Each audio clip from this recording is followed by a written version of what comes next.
Assalamualaikum anak-anak murid sekalian. Hari ini kita akan menjalankan satu eksperimen untuk mengkaji nilai tenaga dalam sampel makanan. Nilai tenaga adalah jumlah tenaga yang dibebaskan apabila 1 gram makanan dioksidakan dengan lengkap. Unit bagi nilai tenaga adalah kilojoule per gram. Alat radas dan bahan yang diperlukan adalah air suling, kacang tanah, ikan bilis, roti kering, plastesin, kapas dan kertas turas. Untuk eksperimen ini ada 3 pemboleh ubah. Pemboleh ubah yang pertama ialah pemboleh ubah manipulasi, iaitu sampel makanan. Yang kedua ialah pemboleh ubah bergerak balas, iaitu nilai tenaga atau perubahan suhu air. Yang ketiga adalah pemboleh ubah dimalarkan, iaitu isi padu air.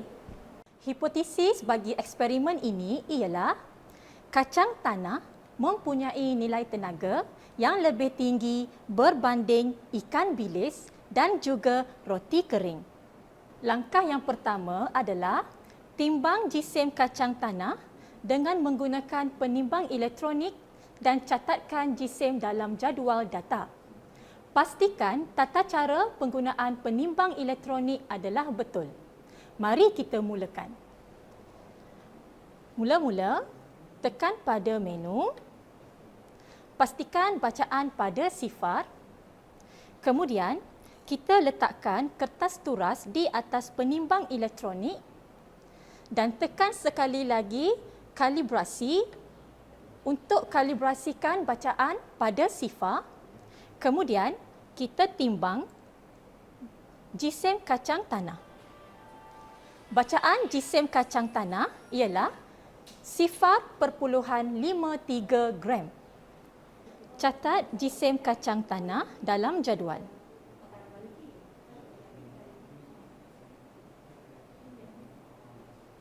Kemudian, sukat air suling menggunakan silinder penyukat. Catat jisim air dalam jadual.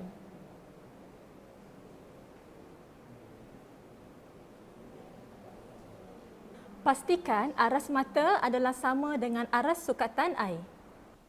Langkah ketiga, masukkan air suling ke dalam tabung didih.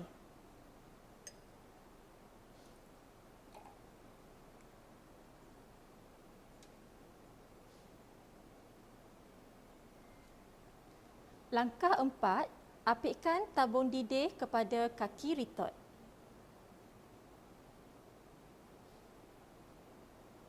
Langkah yang kelima, masukkan termometer ke dalam tabung didih.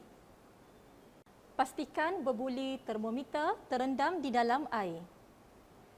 Langkah 6, tetapkan kedudukan termometer dengan menggunakan kapas. Suhu awal air suling adalah 31 darjah Celsius. Langkah 7, catat bacaan suhu awal air suling ke dalam jadual, iaitu 31 darjah Celsius. Langkah 8, cucuk kuah pada kacang tanah dan dirikan kuah dengan menggunakan plastesin.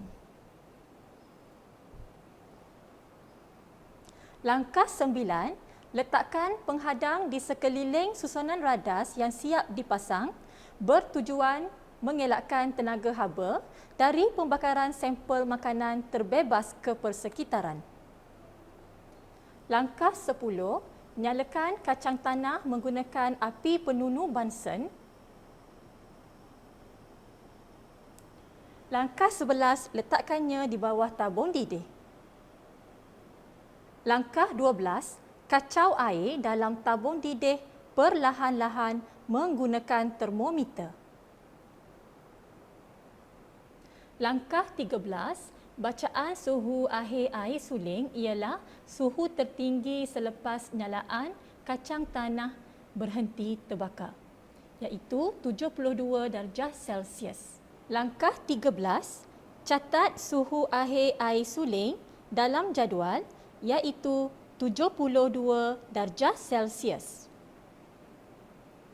Sekarang, ulang semula langkah 1 hingga 14 tadi dengan menggunakan sampel makanan yang berlainan iaitu ikan bilis dan roti kering. Setelah selesai menjalankan eksperimen bagi ketiga-tiga sampel makanan, jadual menunjukkan keputusan yang diperoleh. Hitungkan nilai tenaga bagi setiap sampel makanan menggunakan formula jisim air suling gram darab 4.2 joule per gram per darjah Celsius darab perubahan suhu darjah Celsius bahagi jisim sampel makanan gram darab 1000. Perubahan suhu adalah hasil tolak suhu akhir dengan suhu awal air suling. Daripada data, nilai tenaga bagi kacang tanah ialah 6.50 kJ per gram. Bagi roti kering, nilai tenaga ialah 3.57 kJ per gram. Bagi ikan bilis, nilai tenaga ialah 2.89 kJ per gram. Daripada data, kesimpulannya, nilai tenaga bagi kacang tanah adalah paling tinggi berbanding ikan bilis dan roti kering. Ini kerana kelas makanan bagi kacang tanah ialah lipid. Untuk kelas makanan ikan bilis ialah protein. Manakala bagi kelas makanan untuk roti kering ialah karbohidrat. Hipotesis diterima. Sekian, terima kasih.